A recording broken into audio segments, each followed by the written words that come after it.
If you follow Proxima on Instagram, you may have seen a recent post of a very sexy dive watch, white dial, black hands, black applied indices, orange chaptering, orange accents on the bezel insert. It looks so good, and I instantly had people reaching out to me to say, please, can you review one of these? And guess what? You guessed it. They've sent me one to review. Lots to get through. Let's crack on.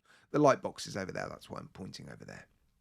What do you think? Sexy looking diver? I like it. I liked it the moment they posted pictures of this watch on Instagram. I think partly because of the colours that they have used. I do think black, white and orange goes well together, but also the size, the dimensions, the shape. We've seen some of these components before with Proxima watches, but yeah, not with this dial configuration.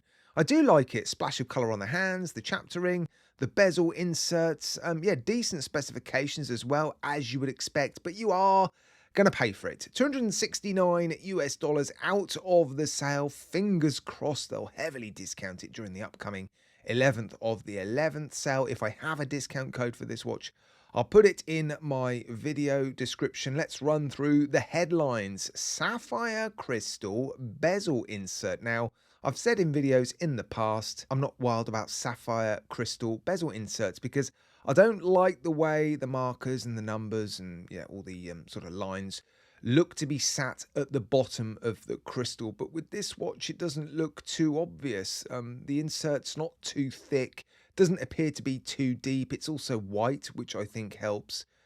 So yeah, I don't mind that extra reflection that you're getting off that sapphire crystal bezel insert. An enamel dial as well, and for those of you not familiar with enamel dials, they're not your typical dials. There's more that goes into making enamel dials. They have a more reflective finish. They're a sort of more premium finish, if you like, to dials. So yeah, I like that as well. I love the applied indices. Yeah, I love the fact that they've framed those applied indices with that very deep, dark black, matches the seconds hand and also the hour hand. A PT5000 inside of this watch. It's also available with the SW200. So I guess that's sort of all the highlights covered, all the headlines covered. Price, movement, some of the interesting specifications. Really nice piece of crystal on this as well. It is a double domed piece of boxed crystal, giving the side profile a lot of character. Love the side profile of this case. There's a little bit of Christopher Ward in it, isn't there? Yeah, it's really cool. I like it. And I mentioned in a recent video where I was talking about their Serica homage that they had for that particular watch and for this one as well, seemingly improved the quality of their bracelets, because I have mentioned in the past that I think their bracelets were lacking a little bit in terms of finesse. They didn't feel quite as refined as the cases that they were accompanying, but this bracelet, like the other one on the recent watch that I reviewed, feels very nice. Decent clasp as well, pressed outer shell, which is absolutely fine, milled inner elements, Proxima and ooh, I always get that wrong, Runyon there, look, some micro adjustments. No safety latch, no logo on here, but a couple of double pushes, not a couple of double pushes, just double pushes. Nothing on the crown as well. Yeah, sometimes their watches are a little bit sterile, aren't they? I said that about the Serica homage. Yeah, I mean, you've got Proxima on the dial this time, of course, and you've got some specifications and a sort of logo on the caseback. Beautifully finished caseback, actually. The polishing looks really, really nice. The steel finishing overall looks really, really good. Yeah, I think it's holding up, isn't it? Decent specifications, decent build quality, looks very attractive. Love the colours used. They've used some interesting materials, and I'm talking about the enamel dial and the sapphire crystal bezel insert as well, which makes this watch stand out a little bit, along with the colours that they've used, of course. So yeah, I think this is a strong contender for being one of their best dive watches, I think. Let's have a little fiddle with the bezel.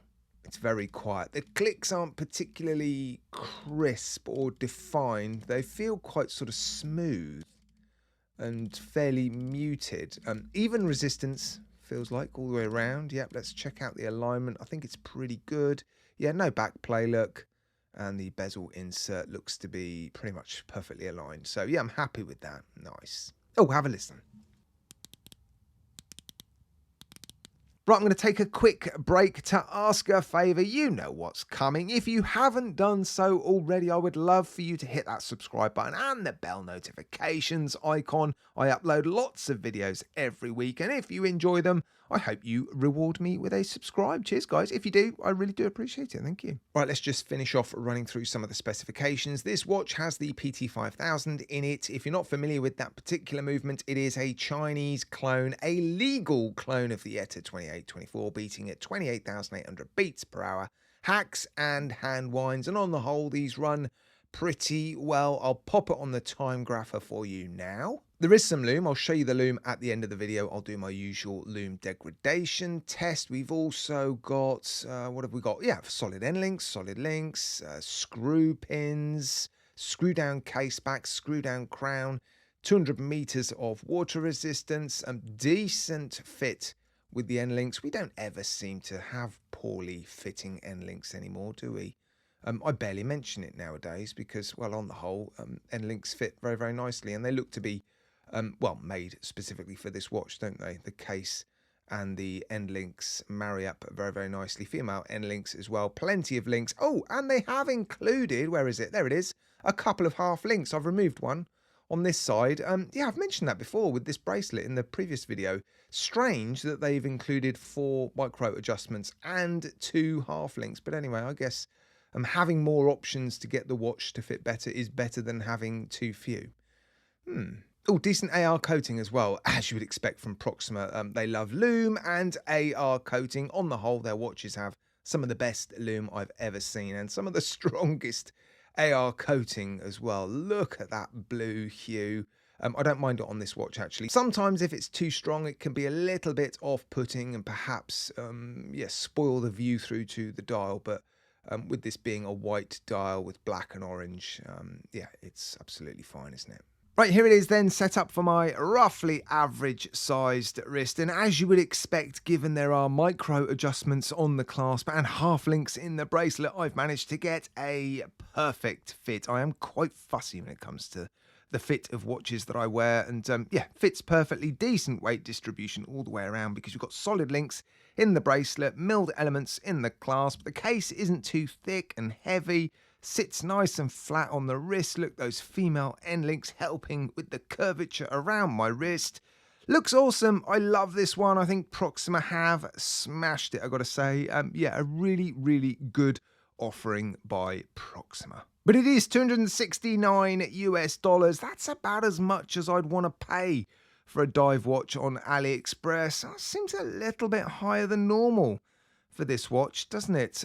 Fingers crossed they do discount it well in the upcoming sale. Right, let's check out the loom. Right, I've done the usual test. I'm filming the loom degrade over a 5-minute period. It doesn't seem like long, but it does give us some indication as to what's good and what is not on the watch. And I have to say, I'm pleasantly surprised with this one. I wasn't expecting the loom under that sapphire crystal bezel insert to be as strong as the loom filled into the applied indices or on the hands, but it seems to be. It's lasting very, very well, not degrading much at all over this 5-minute period.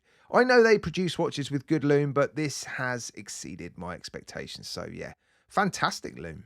So in summary, I think this is another AliExpress brand going from strength to strength. I think their designs are getting better and better. Thankfully, they're not using the unicorn logo on the dials anymore. I did used to complain about that a lot, but yeah, I'm not complaining about it anymore because you've just got Proxima on the dial. So I like the branding, I like the name, I like the design, I like the feel of the watch, the finishing. I don't mind the movement either. I know a lot of people would actually prefer for the watch to be a little bit cheaper and for it to house the NH35, but it is nice to have a slightly higher beat alternative to the NH35, isn't it? So yeah, I don't think it's worth picking this one up with the SW200. If I was to buy this watch, I think I would go for the PT5000.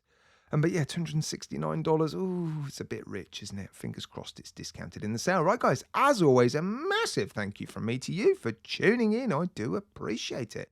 Any questions, let me know. oldmantimegary@gmail.com. Get straight on with it. Lots to get through, and the AliExpress sale starts very, very soon. That was the chair, not me. To say, please, can you get one in for review? And guess what? You guessed it. They've sent me one. Why do I keep doing that over there? That's not right.